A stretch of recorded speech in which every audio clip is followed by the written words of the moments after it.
I'm Jacki Pick, and I'm here as a volunteer. I am a lawyer, but I'm not acting as a lawyer in this case. I'm just helping out the legal team here.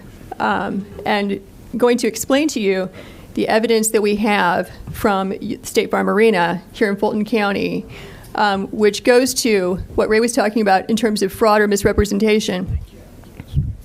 So when that cues. Okay. So it's going to be tough because I'm going to have to depart from the microphone and point out some things at times. You're looking at one big room here. This is where, according to our witnesses, who've given us sworn affidavits, this is where the absentee ballots and military ballots are being tabulated on Election Day. So we have the tape from first thing in the morning all the way past the close of the polls. What you have is essentially two Republican field organizers who were sent here to be observers. At no time were they actually permitted to observe in a meaningful way. I'm sorry, I have a voice issue today. They are roped off with the press on the side. See if I can show you. Keep your eyes right here. Okay.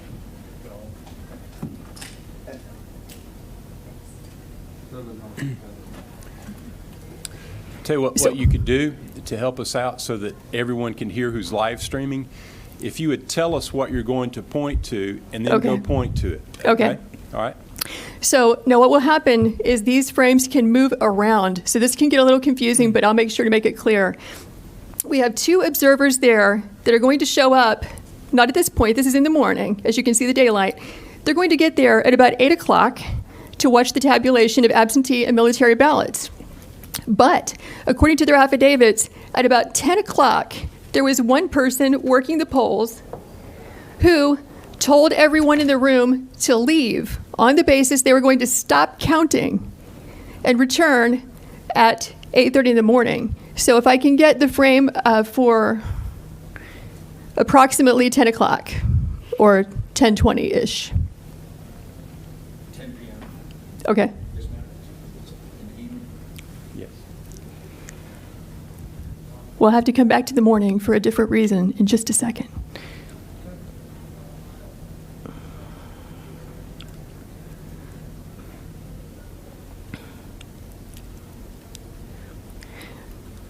Okay, so you can see what time it is.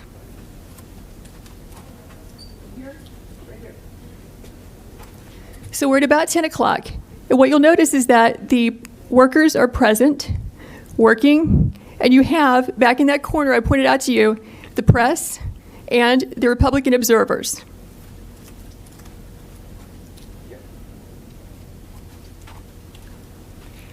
So according to the witnesses, the Republican observers, there is a lady who has blonde braids who comes out to announce we're going to stop counting.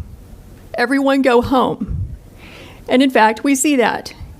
What happens is everyone clears out, including the Republican observers and the press, but 4 people stay behind and continue counting and tabulating well into the night from that point, which is going to be about 10:25 when they all clear out, or 10:30.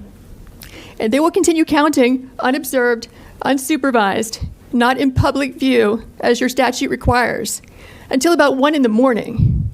The reason we know this is because when our Republican observers were forced to leave, they went to the Central Tabulation Center and they got word from a news crew that in fact counting had continued. They have information that not everybody left according to plan, and some people stayed behind.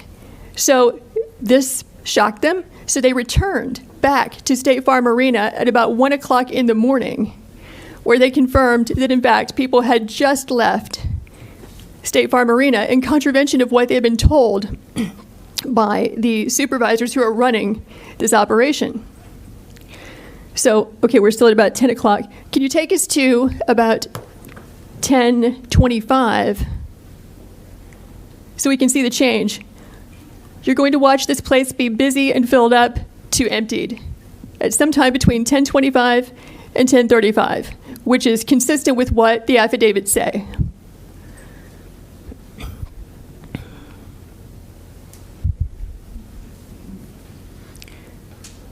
Okay, so 1025, they're still there. Let's go to 1035.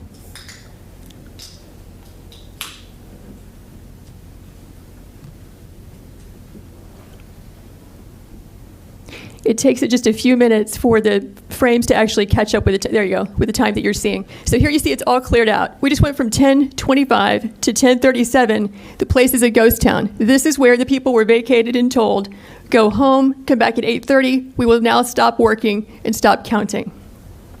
But notice who stays behind. You have 4 people, consistent with our affidavits, who stayed behind. And so you'll see the lady in purple. You'll see 2 women in yellow in the back, which is where the scanners are there at the top right frame. And then the lady with the blonde braids also, who told everyone to leave. Those are the 4 people who will stay behind.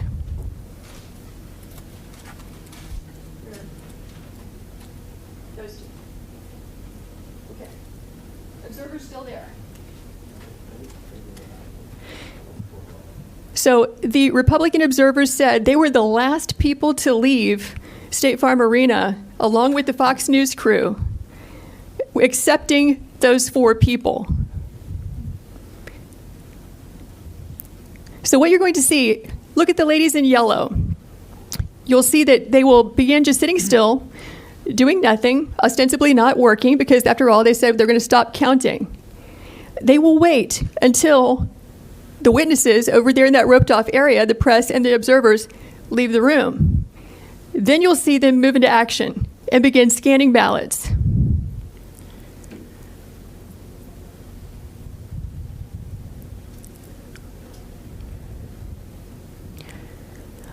Okay, so I think what we can do now is fast forward to about 11. Do you see them? Yeah. Okay, there they walk. They're walking off.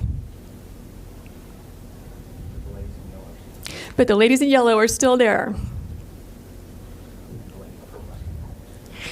Yes, keep your eyes on the lady in purple and the 2 in yellow and the woman in the blue apron with blonde braids, because those are the people who stay behind.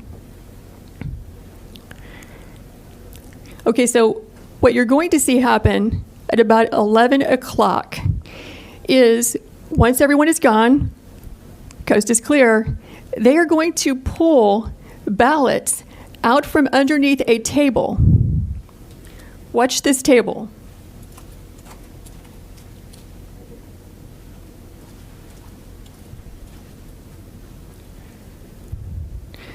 So actually this will take a few minutes, but we did not know when we first watched this, okay, is it normal to store suitcases of ballots under a table, under a tablecloth? Is that how they run the place? Maybe this is what they've been doing all day. Maybe this is what they're doing under all the tables. So we went back and watched the video as a team of us. We don't see that. What we see is typically you're going to find ballots, back in this corner, or coming in through a door, and then they get moved and circulated throughout the room. And it can get a little confusing because they have these black containers of ballots. They have the U.S. Postal Service containers. But what we were trying to do when we determined that there were ballots being pulled out from underneath this table is, what was the chain of custody? Where did they come from? Who put them there? When did they put them there? We only reviewed this at about 1 a.m. last night for a couple of hours, so we're going to need about 14 hours to watch it carefully because we fast-forwarded through it several times and could not find that particular frame, but here's what we can tell you for sure. At about 8 o'clock in the morning, we're going to roll this back and show it to you. There you go. So now they're going to start pulling these ballots out from under this table. This table, the black one, was placed there by the lady with the blonde braids at about 8:22 a.m. in the morning. So she put that table there. So the same person who's staying behind now, the same person who cleared the place out under the pretense that we're going to stop counting, is the person who put the table there at 8:22 in the morning. Yeah, I saw 4 suitcases come out from underneath the table.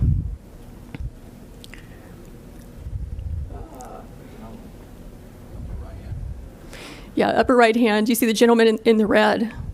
So he just pulled one out.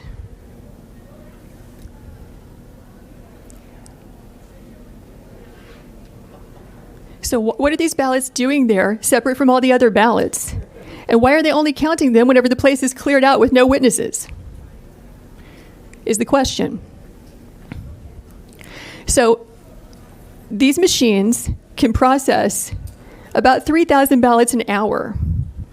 You have multiple machines there, and they're there for 2 hours. So you do the math. How many ballots went through those machines in those 2 hours when there was no one there to supervise, to be present, consistent with your statutes and rules, to supervise the tabulation? We believe that could easily be, and probably is certainly, beyond the margin of victory in this race. Because if it's only 3 scanners working for 2 hours, right, that's 18,000 ballots that went through.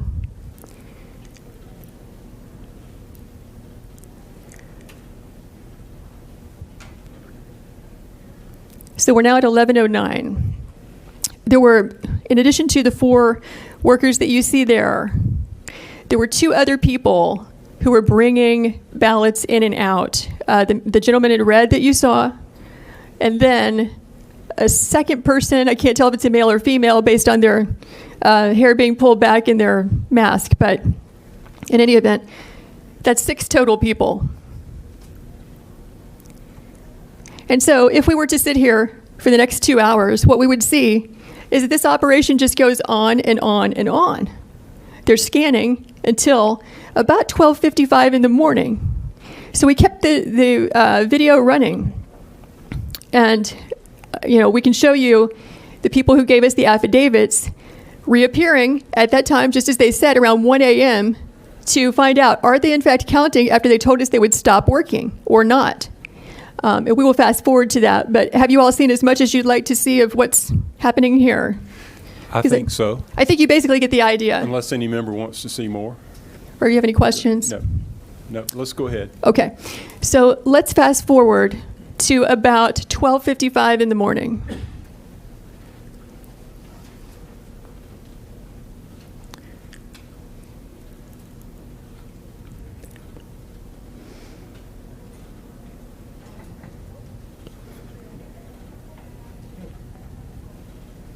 Okay, so it's updated to 12:50. You can see these people are still there, up in the upper right-hand corner.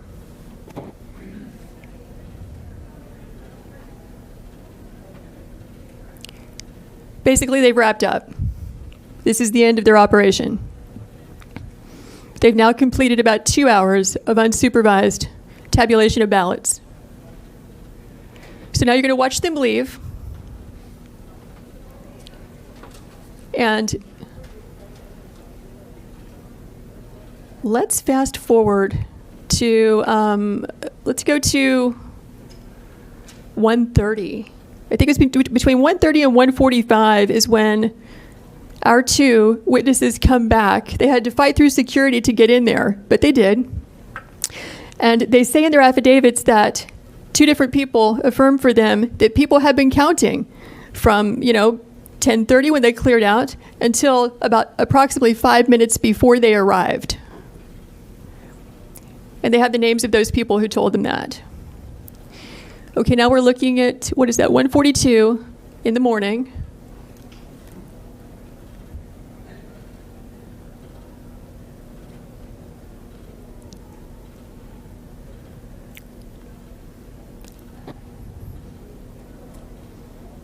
Is there a way to fast forward a bit or make it go a little faster?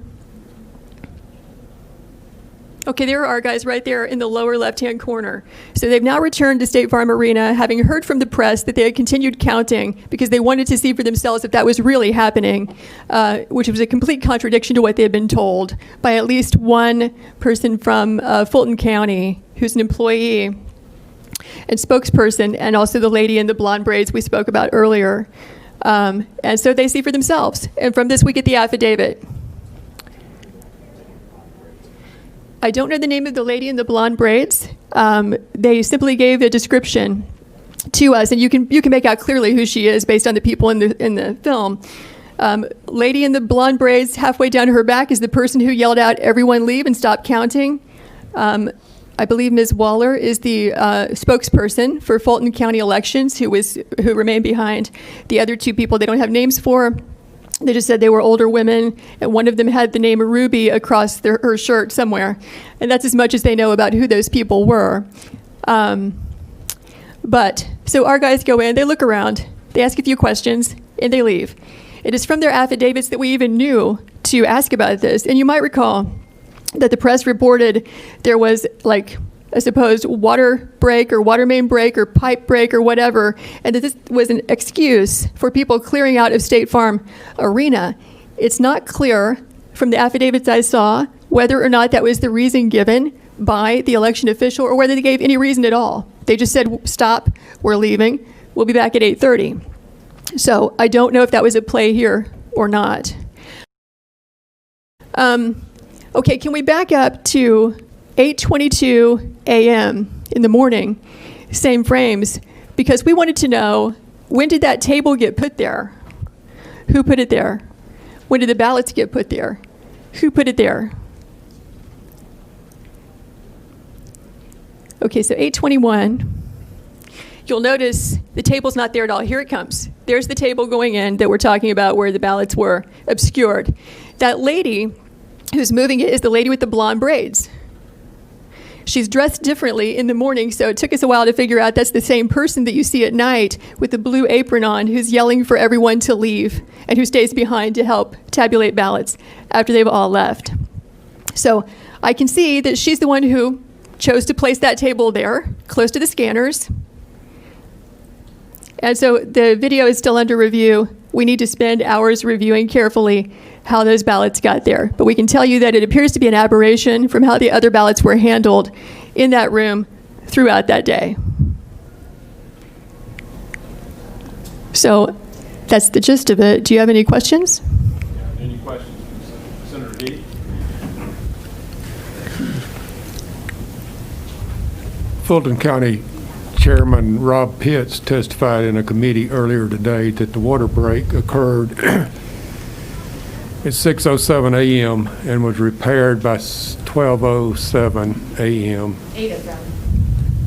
8:07, 2 hours, 6:07 until 8:07, and that the water main break did not disrupt the work of the whole room. That his example was that if we were counting ballots working in here and the water main break was in the back, or the leak, that we would just simply move out of the way of the leak.